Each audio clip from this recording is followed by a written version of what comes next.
इतिहास रचला याने, काही खास दिलं हो याने. इतिहास रचला याने, काही खास दिलं हो याने.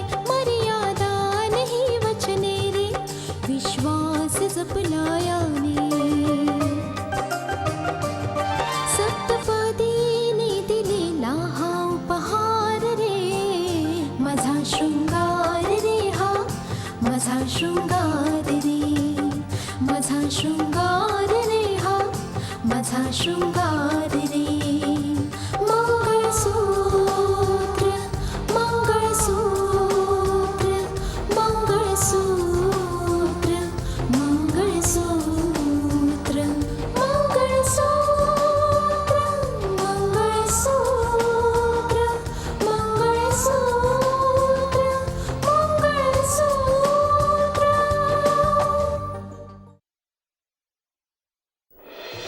जेव्हाचा काढावासा वाटेल तो काढा, आमची काहीच हरकत नाही आहे. मग ठीक आहे रघुवीरजी, मी मुहूर्त काढल्यानंतर तुम्हाला फोन करतो. आजच खुलासा होईल, सगळ्या गोष्टींचा खुलासा आजच होईल. जिला मंगळसूत्राच्या मर्यादेची काही पर्वा नाहीये तिला या बस मानस, की तू तुझं कर्तव्य निभावता निभावता राकेशच्या इतक्या जवळ पोहोचलीयस की तू स्वतःच्या नात्यांची कुर्बानी दिलीस. घटस्फोटाचे कागद उद्यापर्यंत तुझ्याकडे पोहोचते.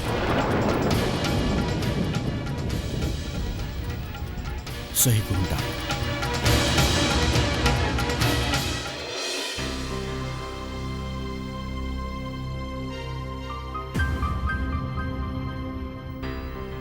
अरे बेटा, कुठून येतोयस तू? आता मी कुठून सुरुवात करू? घरी बसल्या बसल्या वेळच जात नाही. खूप त्रासून गेलोय मी. आता मी काय करू? तू काळजी का करतोयस बाळा? थोडी वाट बघ, वेळ जाईल तसं सर्व काही नीट होईल. हे वाट बघणंच तर जमत नाही ना मम्मी. आज मी माझ्या एका मित्राला भेटायला गेलो होतो. मित्राची केमिकलची फॅक्टरी आहे, स्वतःचा बिझनेस आहे त्याचा. कोणाविषयी बोलतोस? तुझ्या सगळ्या मित्रांना तर आम्ही अगदी नीट ओळखतो. नाही नाही नाही, या मित्राला तुम्ही नाही ओळखत डॅड. जेव्हा ह्याच्या फॅक्टरीत ट्रेड पडली होती ना, तेव्हा मी ह्याला खूप मदत केली होती. म्हणून तो माझे ते उपकार आजही मानतो आणि तेव्हापासून आमची मैत्री झाली. पण तू त्याला भेटायला का गेला होतास? मम्मी, मी विचार केलाय की मी माझा स्वतःचा बिझनेस सुरू करणार आहे. बिझनेस? हो डॅड, मला आजही तो दिवस आठवतोय जेव्हा मुंजालने तुमचा अपमान केला होता. मी तो अपमान विसरलो नाहीये. मी सुद्धा मुंजाल सारखाच एक बिझनेसमॅन बनू इच्छितो आणि मुंजालकडून एक एक गोष्टीचा हिशोब घेईन. पण बेटा, बिझनेस करण्यासाठी पैसे सुद्धा हवेत ना. हे बघा डॅड, यासाठी मला तुम्हा लोकांच्या मदतीची गरज भासेल. पण बाळा, हे बघ मम्मी, डॅड, मला बिझनेस सुरू करण्यासाठी कमीत कमी 2.5 करोड रुपयांची गरज तर पडेलच.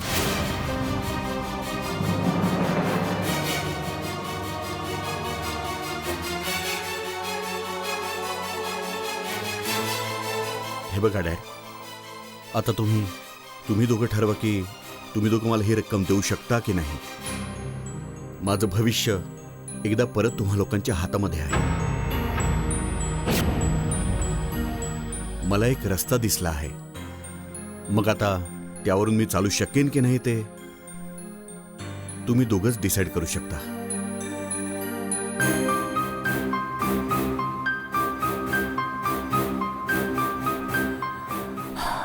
खूपच अपसेट व्हायला लागलाय आजकाल.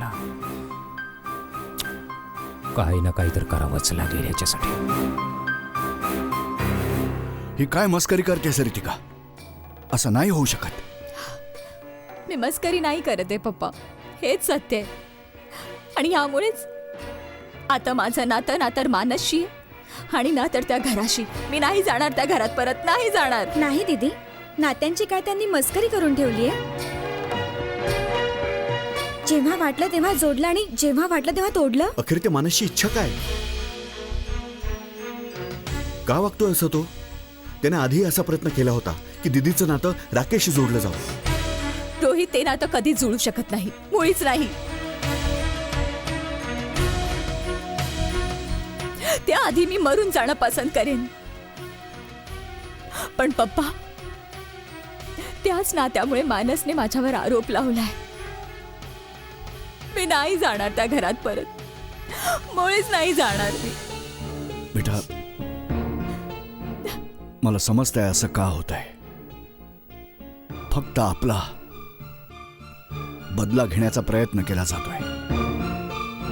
तेव्हा आपण साक्षीला स्वीकारण्यासाठी नकार दिला म्हणून ते तुझ्याशी असं वागतायत. ह्याच गोष्टीची भीती तुझ्या आईला होती. जे काही साक्षी बरोबर जे काही झालं त्याचा परिणाम तुझ्या आयुष्यावरती नको व्हायला, आणि तो तसाच झाला. बिलकुल तसाच झाला. तुम्ही ठीक बोलताय पप्पा. आता जेव्हा साक्षीचं लग्न राहुलशी ठरलंय तेव्हा त्याने आपल्याशी बदला घेण्यासाठी हे पाऊल उचललंय. पण मी असं नाही होऊ देणार, बिलकुल नाही होऊ देणार. हे बाप संपवून टाकण्यासाठी मी काय काय नाही केलं. साक्षीचं जीवन उद्ध्वस्त होऊ नये म्हणून मी गेलो होतो राजेश्वरजींकडे विनवण्या करण्यासाठी की तुम्ही तिला आपल्या घरची सून बनवून घ्यावं. आणि जेव्हा नातं जुळलं तेव्हा आनंदाची बातमी देण्यासाठी रघुवीरजींकडेही गेलो. माझ्या चांगुलपणाची ही शिक्षा दिली त्या लोकांनी.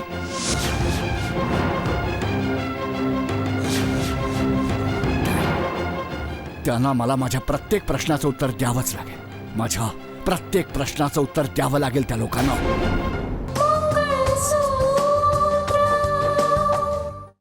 नाही, त्यांना मला माझ्या प्रत्येक प्रश्नाचं उत्तर द्यावंच लागेल. माझ्या प्रत्येक प्रश्नाचं उत्तर द्यावं लागेल त्या लोकांना.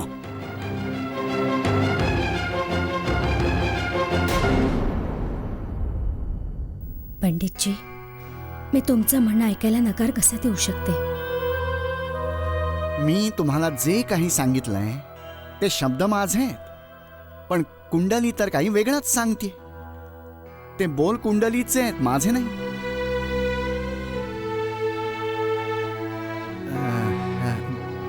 बरेच लोक ज्योतिष विद्येला खूप मानतात, बरेच लोक नाही मानत. शिवाय जे लोक नाही मानत त्या लोकांना मानण्यासाठी आम्ही जबरदस्ती नाही करू शकत. आणि हे तर मीही नाही सांगणार की तुम्ही ही गोष्ट मानावी. पंडितजी, मला हे जाणवलंय की तुम्ही जेव्हा जेव्हा जी काही भविष्यवाणी केली आहे ती भविष्यवाणी खरी ठरली. काही वर्षांपूर्वी जेव्हा मी तुम्हाला रितिकाची कुंडली दाखवली होती तेव्हा म्हणालात की रितिकाच्या कुंडलीमध्ये 2 लग्नांचा योग आहे. त्यावेळी तर मी तुमच्या बोलण्यावर विश्वास ठेवला नव्हता, लक्ष नाही दिलं त्या गोष्टींवर. पण मग जी परिस्थिती समोर आली त्या परिस्थितीमध्ये आम्हाला रितिकाचं दुसरं लग्न करावं लागलं. हे बघा, तुम्ही तुमच्या मुलीचा दुसरा विवाह केला. या अशा दुसऱ्या विवाहामुळे ती सुखी आहे का? हो पंडितजी, तुम्ही जे काही सांगितलं दरवेळी मी त्याच दृष्टीने सगळं काही केलं. पंडितजी, यावेळी मन घाबरतंय. आपण सांगितलं होतं की रितिकाच्या जीवनामध्ये एक खूप मोठ्या वादळाचं सावट आहे. तुम्ही ज्या वादळाबद्दल बोलला होता त्या वादळाला थांबवण्याचा कोणता मार्ग नाही, कोणता तरी रस्ता असेल ना? हे बघा ना, वादळ यायचं आहे ते येणारच, ते रोखलं नाही जाऊ शकत. पण त्याचा प्रहार रोखण्यासाठी उचित समयी पूजापाठ केले गेले तर त्याच्या प्रभावापासून वाचता येऊ शकतं. पंडितजी, तुम्ही जे काही बोललात ते खरंच होत गेलंय. ते तुम्ही एक म्हणाला होतात की रितिकाला बहुतेक माता, पिता किंवा पती यापैकी कुणा एकाला गमवावं लागेल. पंडितजी, यावर असा कोणता उपाय नाहीये का की अशी परिस्थितीच नाही येऊ?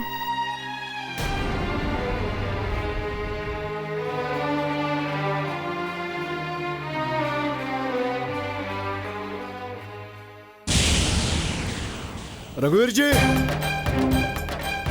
रघुवीरजी, कुठे आहात तुम्ही?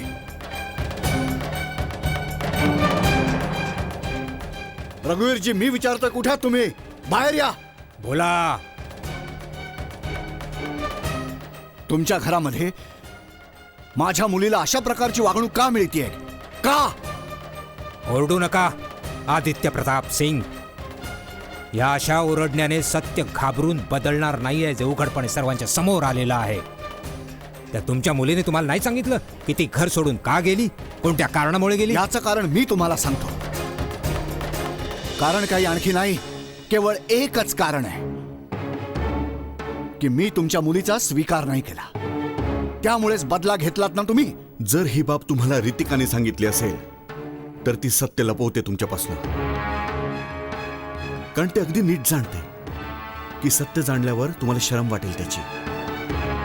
कोणत्या सत्याबद्दल बोलतोस तू? मी माझ्या मुलीवर असे संस्कार नाही केले की मला शर्मेने झुकावं लागेल. मला माझ्या मुलीचा कालही अभिमान होता आणि आजही अभिमान आहे. ज्या अभिमानाविषयी तुम्ही बोलताय ना आदित्य प्रताप सिंग, तो काचे सारखा न जाणे केव्हा तुटून विखरून गेलेला आहे. अरे संस्काराच्या गोष्टी करताय तुम्ही. माझा सर्वात मोठा प्रश्न हाच आहे की तुम्ही तुमच्या मुलीला कलेक्टर तर बनवलं, पण संस्कार देणं विसरून गेला. हे समजावायला विसरलात तुम्ही मुलीला की पतीच्या घराचा काय अर्थ असतो, पत्नीच्या मर्यादांचा काय अर्थ असतो, मंगळसूत्राच्या मर्यादांचा काय अर्थ असतो. अरे उच्च शिक्षण देण्याबरोबरच आपल्या मुलीला चांगली शिकवण दिली असती तुम्ही, तर आज तिला शर्मेने झुकून इथून जाणं भाग पडलं नसतं आणि तुम्हाला निर्लज्जपणे इथे येणं भाग पडलं नसतं. तुम्ही माझ्या संस्कारांविषयी बोलताय? तुम्ही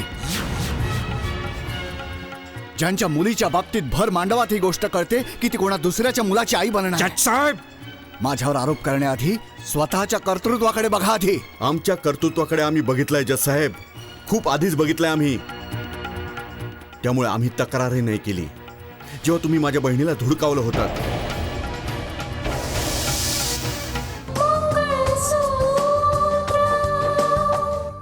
स्वतःच्या कर्तृत्वाकडे बघा जरा. आमच्या कर्तृत्वाकडे आम्ही बघितलंय जज साहेब, खूप आधीच बघितलंय आम्ही. त्यामुळे आम्ही तक्रार नाही केली जेव्हा तुम्ही माझ्या बहिणीला धुडकावलं होतात. एवढंच काय, पण मी या गोष्टीचा परिणाम कधी रितिकावर नाही होऊ दिला. पण आता तुमच्यावर वेळ आली आहे. आता बघा तुमचं कर्तृत्व. दादा, जाऊन विचारा आपल्या मुलीला काय काय करत असते ती, कोणाकोणाला भेटते ती. जाऊन विचारा तिला. मला माहित नव्हतं की माझ्या मुलीचं लग्न एका अशा घरामध्ये करतोय जे संस्कार तर काय, पण शिष्टाचारही विसरले. असं दिसतंय तुम्हाला अजूनही कळलेलं नाही आहे आमचं म्हणणं जज आहे. असं न करता इथे येण्याऐवजी जर का तुम्ही सत्य काय आहे ते जाणण्याचा प्रयत्न केला असता तर तुम्हाला पत्ता लागला असता की खरं तर आपल्या मुलीचं चारित्र्य काय आहे. खबरदार जर माझ्या मुलीच्या चारित्र्याविषयी काही बोललात तर.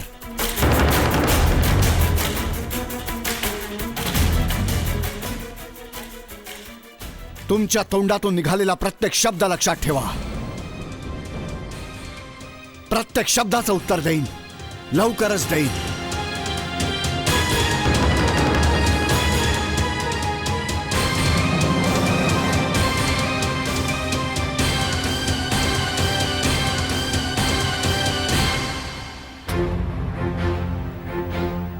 माहित नाही अजून मम्मी पण का नाही आली. फोन करतो तिला. रोहित थांब. रोहित, मम्मीला फोन करून हे सगळं सांगण्याची काय गरज आहे? तू मम्मीला न सांगण्याविषयी बोलतेस दीदी. आता तर ही गोष्ट साऱ्या शहराला समजली असेल. I don't care. मला कोणाची पर्वा नाहीये. मी एकटी जगू शकते, एकटी राहू शकते. एकटी तर तू आधीही राहू शकत होतीस, पण तुला एकटीला बघून मम्मी आणि पप्पा खुश राहू शकतील. पप्पांची हालत तू बघितली होतीस ना. ही बाब जाणून पप्पा किती त्रस्त झाले होते. आणि जेव्हा ही गोष्ट साऱ्या शहराला समजेल तेव्हा किती बदनामी होईल. तू हा विचार केलायस का? मी तुझ्याकडे एका प्रश्नाचं उत्तर मागते की मी गप्प बसले असते. मी जर या गोष्टीचा परत विचार केला असता तर हे नातं टिकलं असतं. नाही रोहित, अरे त्या लोकांनी तर मला विचार करण्याची कोणती संधी नाही दिली. माझ्यावर आरोप लावले. अरे मनात काही होतं तर मला विचारायचं होतं, मी उत्तर दिलं असतं. पण त्या लोकांनी मला ही सुद्धा संधी नाही दिली की मी माझ्याबद्दल काही बोलेन, काही उत्तर देईन. तू काय समजतोयस रोहित की अशा सिच्युएशन मध्ये जेव्हा ते लोक माझ्यावर आरोप करतात मी गपचूप उभी राहू तिथे? मी अगदी स्वतःला मारलं असतं, मरून गेले असते. अजिबात सहन नसतं केलं मी, मुळीच सहन नाही करणार. अचानक बाब अशी एवढी कशी बिघडली दीदी? मला नाही ठाऊक, मला काहीच नाही ठाऊक. हे बघ रोहित, जर काही मनात होतं तर तो माझ्याशी बोलू शकत होता ना. अशा प्रकारे आरोप लावायची काय गरज होती? दीदी, त्या मानस जिजूंच्या पप्पांनी त्याला थांबवण्याचा प्रयत्न नाही केला? नाही, त्या घरात सर्वांनीच माझ्यावर आरोप लावला. एवढंच काय की साक्षी, जिला मी माझी बहीण मानते, ती सुद्धा रोहित मला खूप काही बोलली. मी नाही जाणार त्या घरात परत, अजिबात नाही जाणार मी.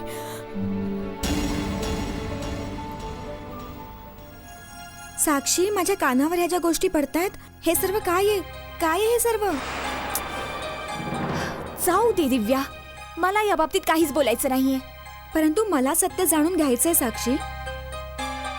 दीदी रडत इथे आली आणि तिला बघून घरात सगळ्यांची अवस्था काय आहे या गोष्टीचा तू अंदाज सुद्धा नाही लावू शकणार. तू अंदाजही लावू शकणार नाहीयेस की तुझ्या दीदीमुळे आमच्या घरात काय परिस्थिती आहे ती. तिचं सत्य जाणल्यानंतर आम्हा सर्वांच्या मनावर काय परिणाम झालेत. अगं, माझ्या लग्नाची बोलणी झाली आहे आज. घरात आनंद साजरा व्हायला हवा होता, पण घरामध्ये सर्व शांत आहेत, दुःखी आहेत, उदास आहेत, अमंगल वातावरण आहे. नाही साक्षी, अशी कोणती गोष्ट घडली ते मला जाणून घ्यायचंय. मला पूर्ण बाब जाणून घ्यायची आहे साक्षी. तू ही बाब सोडून दे दिव्या. हे बघ, आपण दोघी मैत्रिणी आहोत आणि प्रयत्न कर की या बाबतीचा परिणाम आपल्या दोघींच्या मैत्रीवर होणार नाही. या बाबतीचा आपल्या मैत्रीवर काही परिणाम होणार नाही साक्षी. तरी सुद्धा मला तुझ्या तोंडून हे जाणून घ्यायचंय की नक्की सत्य काय आहे साक्षी. प्लीज.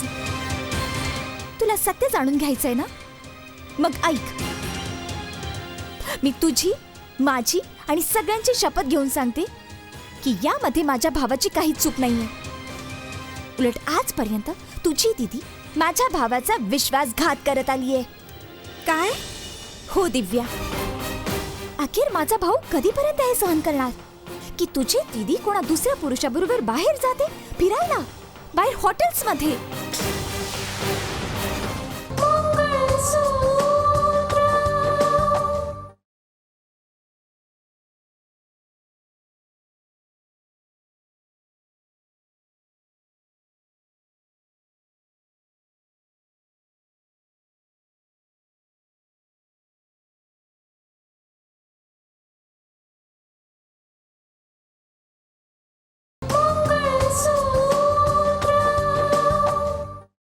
हो दिव्या, अखेर माझा भाऊ कधीपर्यंत हे सहन करणार की तुझी दीदी कोणा दुसऱ्या पुरुषाबरोबर बाहेर जाते फिरायला, बाहेर हॉटेल्समध्ये जाते,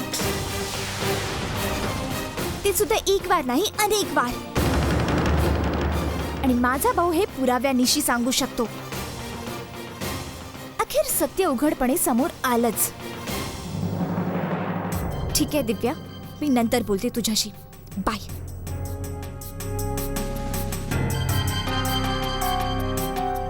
हो दिव्या, अखेर माझा भाऊ कधीपर्यंत हे सहन करणार की तुझी दीदी कोणा दुसऱ्या पुरुषाबरोबर बाहेर जाते फिरायला, बाहेर हॉटेल्समध्ये जाते, ते सुद्धा एक वार नाही अनेक वार.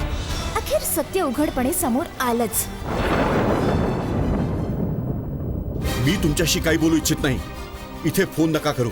मी तर तुम्हाला फक्त यासाठी फोन केला होता की ते सत्य तुमच्या समोर यावं. सत्य माझ्या समोर आलेलं आहे आणि सत्याचा आरसा बघितल्यानंतर रितिका घर सोडून निघून गेलीये. या घराशी तिचं कोणतंही नातं नाहीये आणि नाही तिच्या घराशी माझं कोणतं नातं। तुम्हीही नातं जोडण्याचा प्रयत्न करू नका आणि पुन्हा मला फोन नका करू।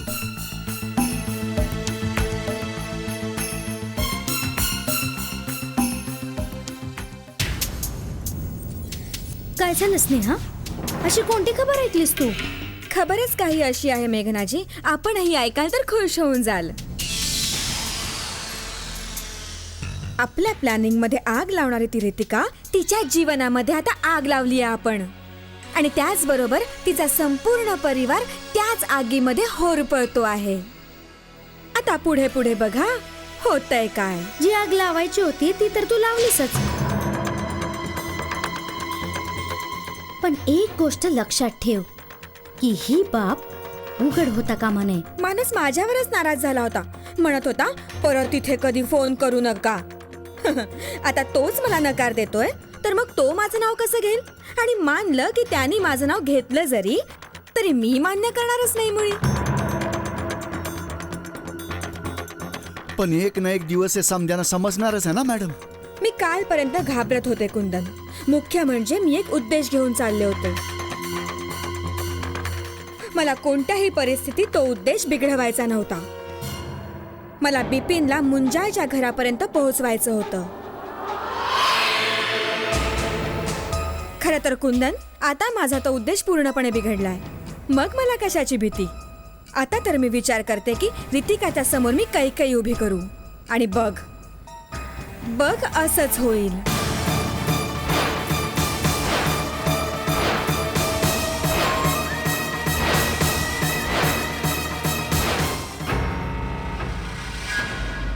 कच्च्या धाग्याने गुंफला हा संसार रे, पतीचे प्रेम रे हे जीवन सार